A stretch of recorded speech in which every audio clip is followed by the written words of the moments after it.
Oh, Jésus, cœur brûlant d'amour, agneau immolé,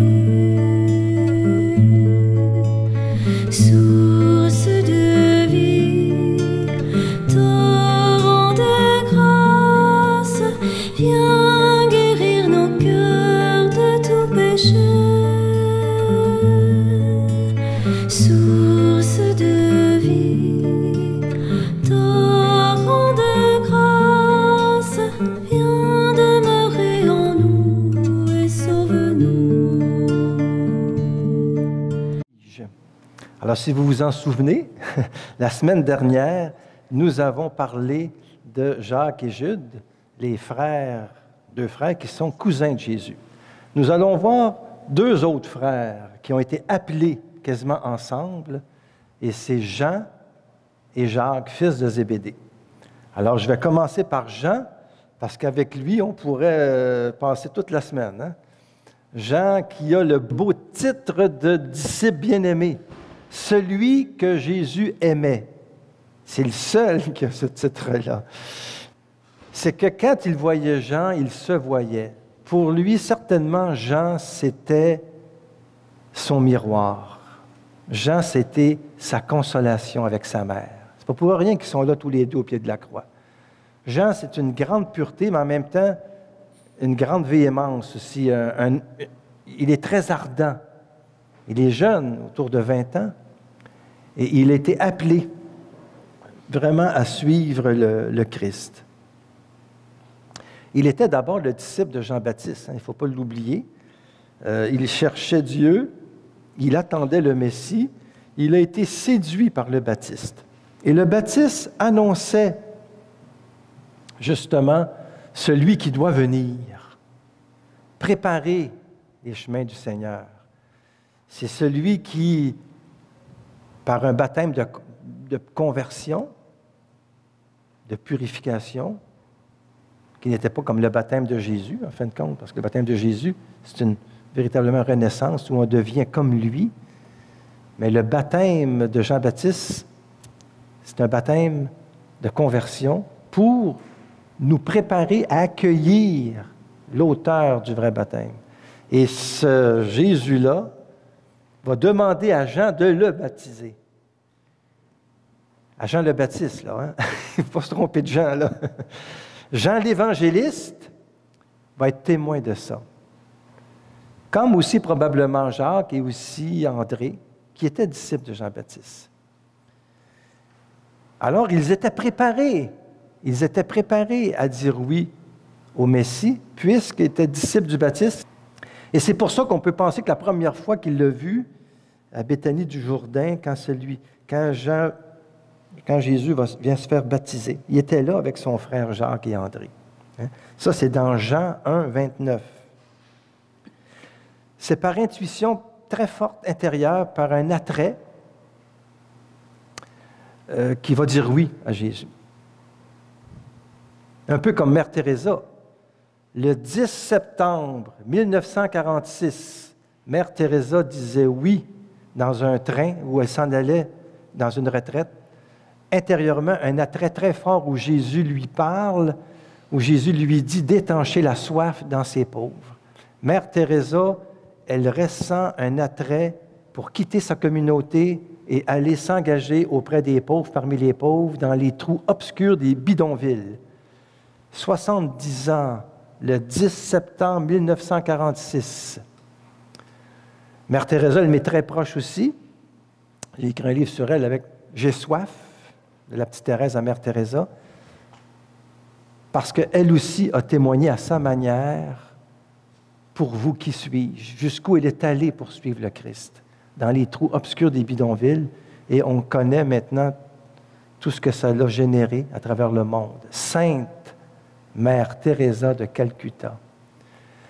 Jean, c'est un attrait aussi semblable. Il ne peut pas ne pas dire oui, il est attiré, c'est lui. C'est lui, l'agneau de Dieu. Et c'est comme ça qu'il va l'appeler. C'est le dernier survivant des apôtres. Hein. Il va mourir très vieux. On l'appelle l'aigle de Patmos parce qu'il a un regard d'aigle, Jean. Jean, il voit d'en haut, les réalités d'en haut. Jean, c'est mon préféré. C'est un contemplatif, il parle des réalités que les autres ne parlent pas. Samaritaine, Nicodème, la résurrection de Lazare, les noces de Cana, l'aveugle-né, le pain de vie. Tout l'évangile de Jean est une plongée dans l'identité messianique de Jésus, Fils de Dieu. Au commencement était le Verbe. Et dans son épître, Jean va dire ce que nous avons vu du Verbe de vie, ce que nous avons touché, ce que nous avons entendu. Eh bien, nous l'avons contemplé et nous vous le donnons, nous en témoignons. C'est lui. Jean, il est à part. C'est le dernier évangéliste. C'est l'évangéliste le plus tardif. C'est lui qui va vivre le plus vieux. Et il va écrire aussi son Apocalypse.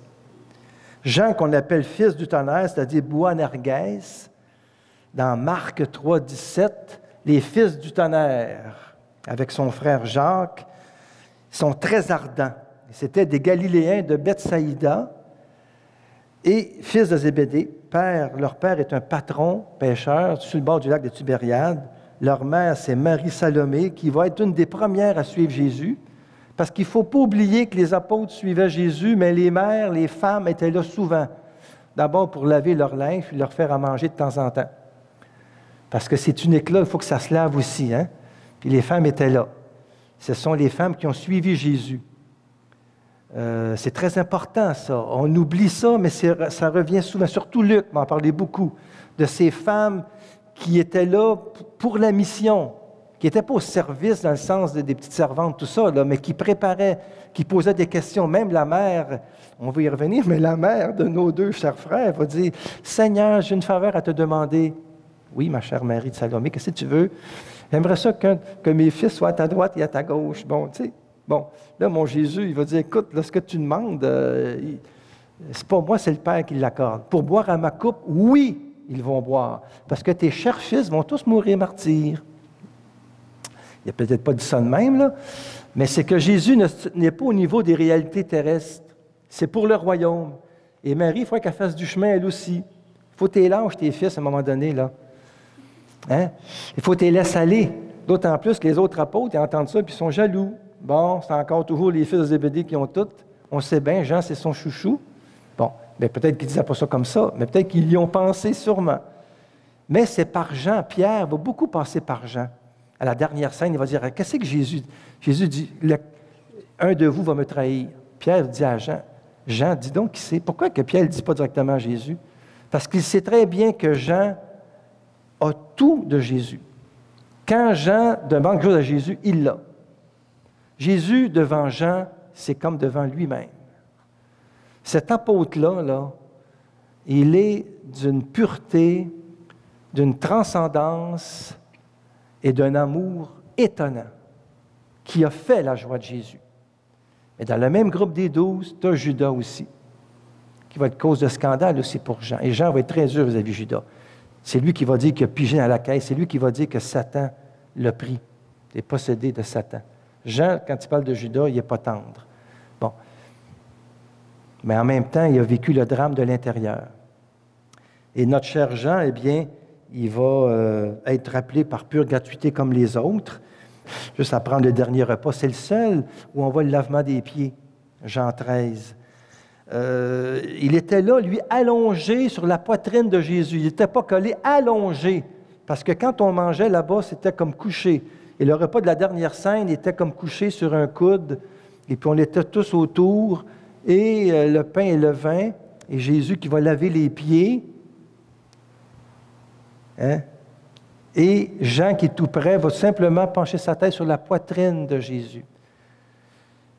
C'est le seul qui fait ça. Jean, qui est le témoin, qui est le grand apôtre du cœur de Jésus. Si vous voulez vraiment comprendre l'évangile de Jean, c'est seulement dans le cœur de Jésus que vous pouvez le lire. C'est près du cœur de Jésus que vous pouvez lire Saint Jean ou devant le Saint-Sacrement. Parce que Jean, quand il écrit, il donne la présence. Les autres évangélistes aussi, oui. Mais Jean, il est à part. Et quand il est appelé, c'est le premier chapitre, il dit « Agneau de Dieu ». Jésus, qui était très beau, qui était très digne, assez grand, il regarde, que cherches-tu? Hein?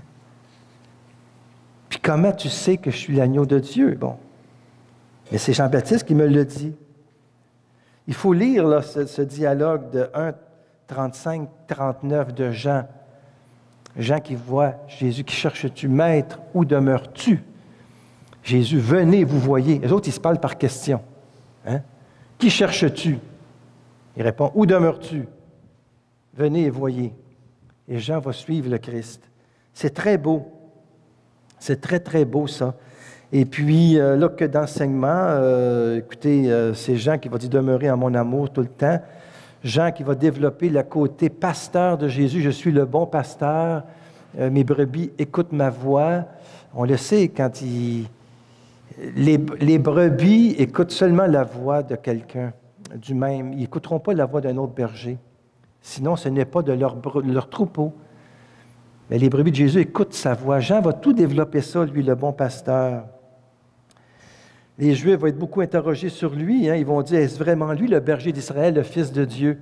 On revient toujours à l'identité de Jésus. Et Jean, c'est ce qu'il veut montrer, lui, qu'il est oui.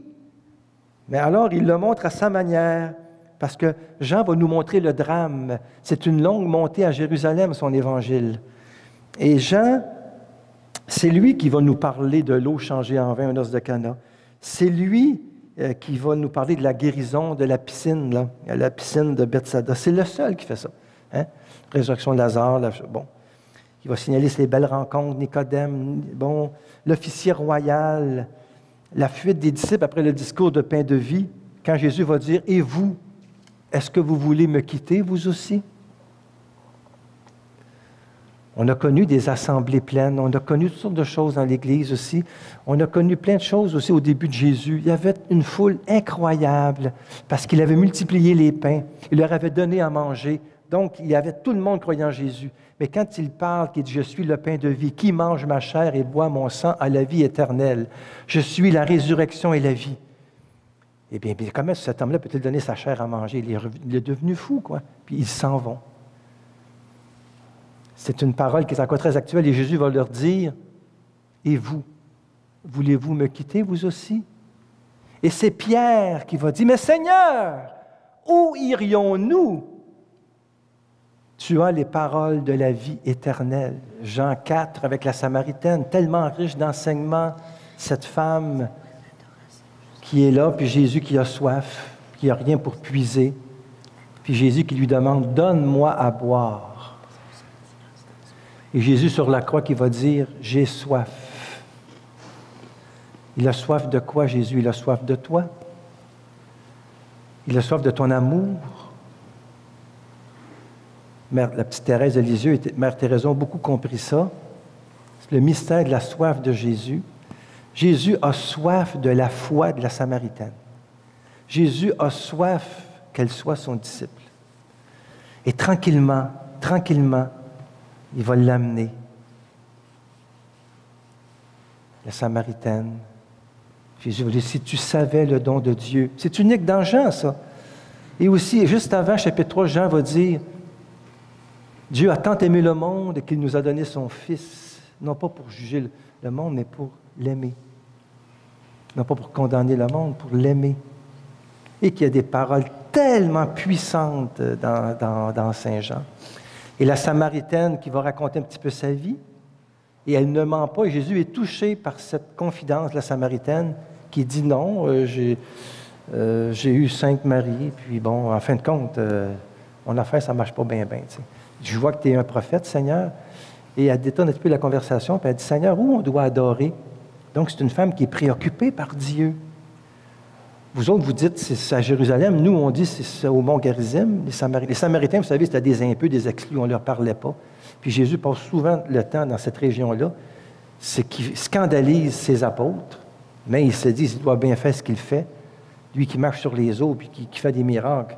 il doit bien savoir ce qu'il fait, mais il se met les pieds d'un plat tout le temps, parce que plus qu'il avance, plus le Sanhédrin est contre lui.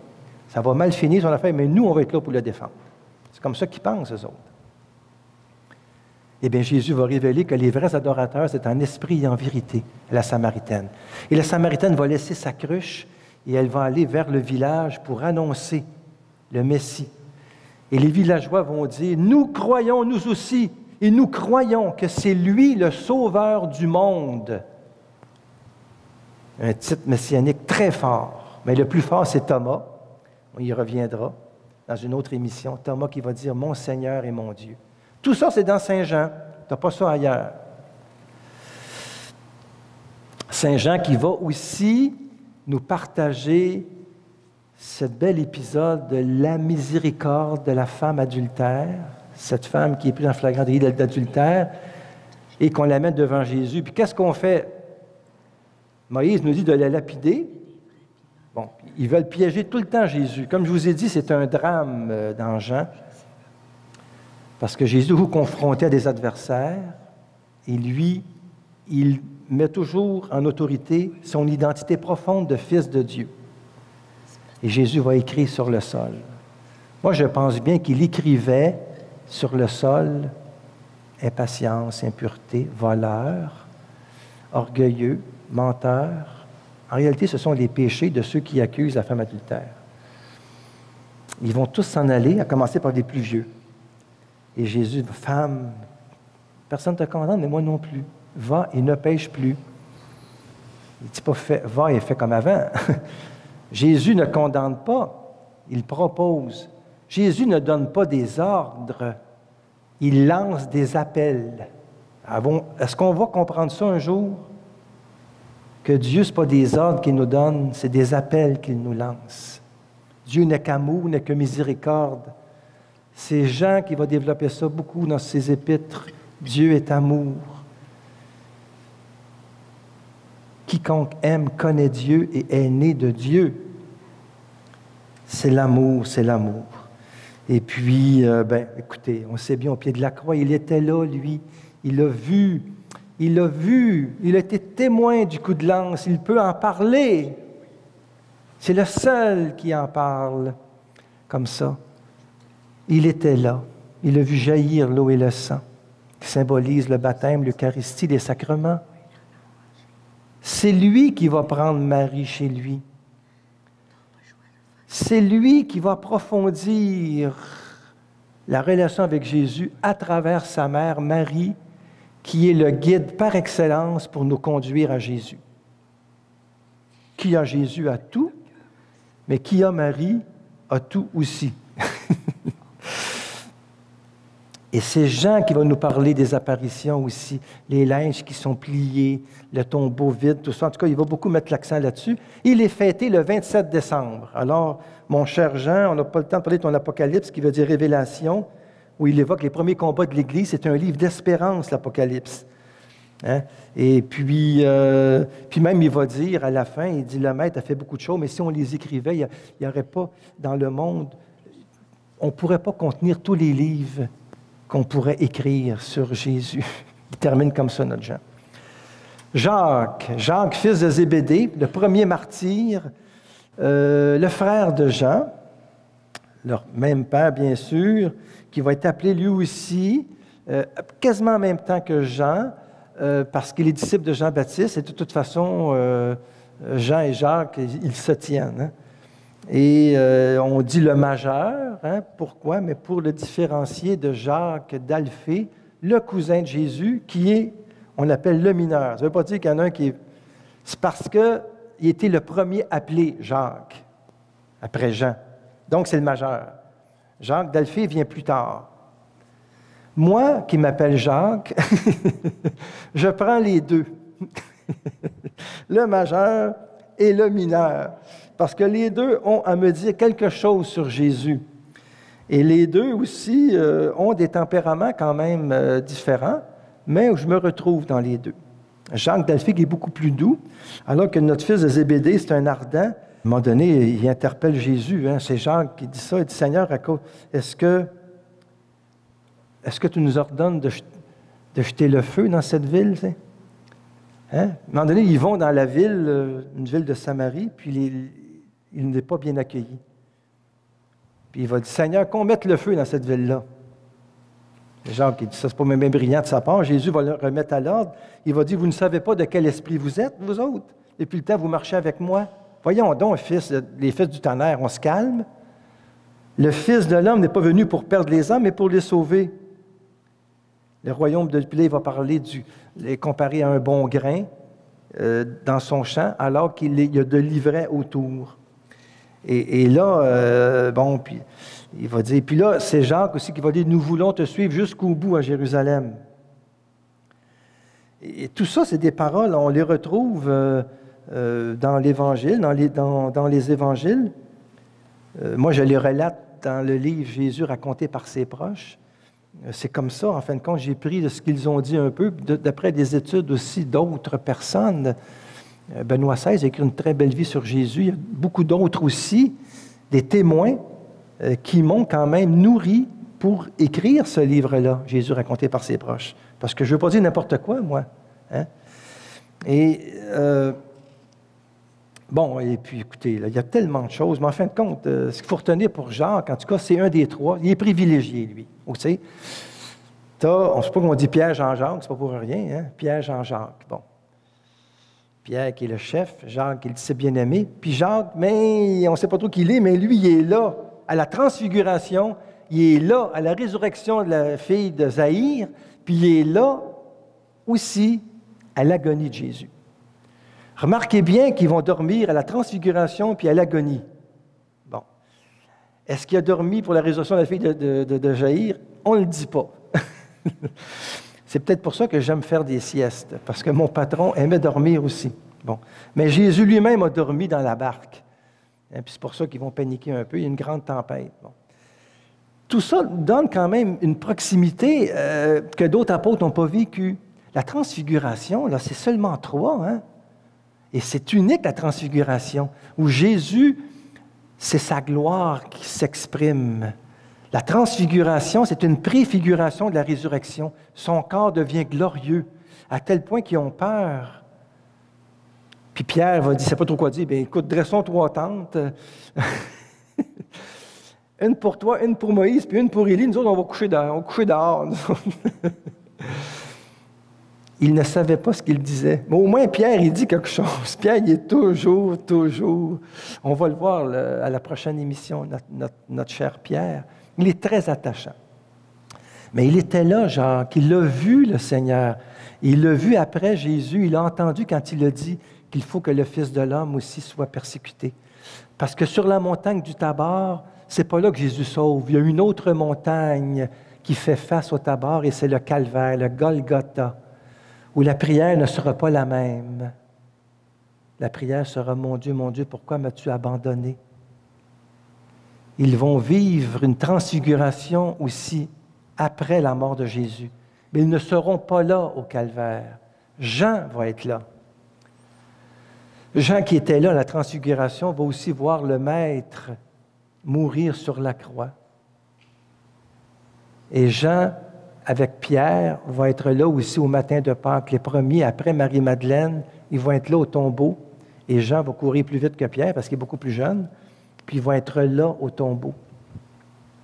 Jacques aussi va bénéficier de ces apparitions parce qu'il va être là avec les 12, avec les 11, parce que Judas n'est plus là, il s'est suicidé.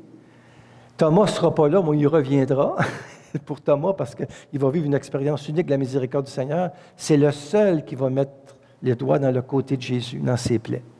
Jésus ne le repousse pas. Mais Jacques, il était là. Et notre cher Jacques, vous savez, c'est un bouillant apôtre. Dans les Actes des Apôtres, 12, verset 2, on dit « À cette époque, le roi Hérode Agrippa se mit à maltraiter certains membres de l'Église. Il supprima Jacques, frère de Jean, en le faisant décapiter. Ce roi était le frère d'Hérodiane, les compagnons de Caligula, l'empereur fou. » Ça, c'est dans les Actes des Apôtres 12, 2. C'est le seul martyr qui est relaté des apôtres. Jacques, dont son nom va être associé à Compostelle. Jacques de Compostelle aussi, dont les pèlerins vont aller jusqu'à son tombeau. Jacques qui est fêté dans l'Église le 25 juillet. Un très beau témoin qui nous dit jusqu'où on peut aller quand on dit oui à Jésus.